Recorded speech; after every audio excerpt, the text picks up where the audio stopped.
नाज़रीन, drama serial नकाब की नेक्स्ट आने वाली एपिसोड में आप देखेंगे कि ईमान अपने बाप की बातों को सीरियस लेगी और अपनी पढ़ाई को फिर से शुरू कर देगी। उधर तैमूर अपने बाप से साफ साफ झूठ बोल देगा कि वो तो टंडू आदम खान गया ही नहीं, ताकि पता ही ना चले कि वो वहाँ पर क्या गुल खिलाकर आया है। यहाँ पर आहद भी वापस आ जाएगा और आकर हंगामा खड़ा कर देगा और तैमूर को कटहरे में खड़ा करके कहेगा कि आपको किसने कहा था कि आप उस पर इस तरह से कीचड़ उछालें। जिस पर तैमूर कहेगा कि तुम मुझे कह रहे हो, तुम तो खुद उसके साथ कीचड़ और दलदल में धंसे हुए हो। जिस पर कहेगा आहद अब आप हद से बढ़ रहे हैं, इस सारे मामले की सिचुएशन को हैंडल तो कर लेंगे उस वक्त तैमूर का बाप, लेकिन सोने पर सुहागा ये कि जब बिलाल आएगा और बात फिर से खुलकर सबके सामने आने लगेगी और खड़ा हो जाएगा बिलाल आहद के सामने और कहेगा कि तुमने अच्छा नहीं किया, तुमने उस लड़की को इस तरह से जलील और रुस्वा कर दिया, तुम्हें क्या मिला। जिस पर आहद कहेगा तो तुम हमारे मामले में क्यों पढ़ना चाहते हो। जिस पर बिलाल कहेगा कि क्यों ना पढ़ूं, एक शरीफ लड़की के ऊपर तुम लोगों ने मिलकर सबने कीचड़ उसके मुंह पर मल दी और फिर तुम कहते हो कि मैं उसके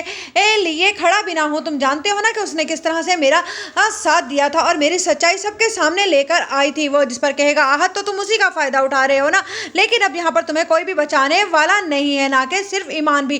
जितने इतनी देर में ज़ारा वहां पर आएगी और कहेगी ईमान इसे बचाने के लिए नहीं आ सकती, लेकिन इसकी बड़ी बहन ज़ारा तो आ सकती है। उस पर लैला और लैला की माँ का मुंह खुले का खुला रह जाएगा और बिलाल खुद भी हैरान हो जाएगा कि ज़ारा उस वक्त तो कुछ बोली नहीं, लेकिन आज क्या हो गया है ज़ारा जो सबके सामने आकर यूं डट गई है। जिस पर कहेगी ज़ारा हाँ तो ठीक है ना, लैला अगर डिवोर्स चाहती है तो ले ले, मेरे भाई को भी लड़कियों की कोई कमी नहीं है। जिस पर बिलाल हैरान होकर कहेगा ज़ारा ये क्या कह रही हो। जिस पर ज़ारा कहेगी खामोश हो जाओ बिलाल, अब तक सिर्फ इन लोगों ने हमारी खामोशी का फ़ायदा उठाया है, क्योंकि ज़ारा अपने ताया और ताई के जाते ही वो फाइल उठाएगी और उसे पूरा स्टडी करेगी, जिससे उसे पता चल जाएगा कि असल में तो इस सारी प्रॉपर्टी के हकदार ये दोनों बहन भाई हैं। जिस पर आहद और उसकी बहन लैला और इधर तैमूर ने कब्जा कर रखा है। इन लोगों ने बहुत ही चालाकी के साथ इन दोनों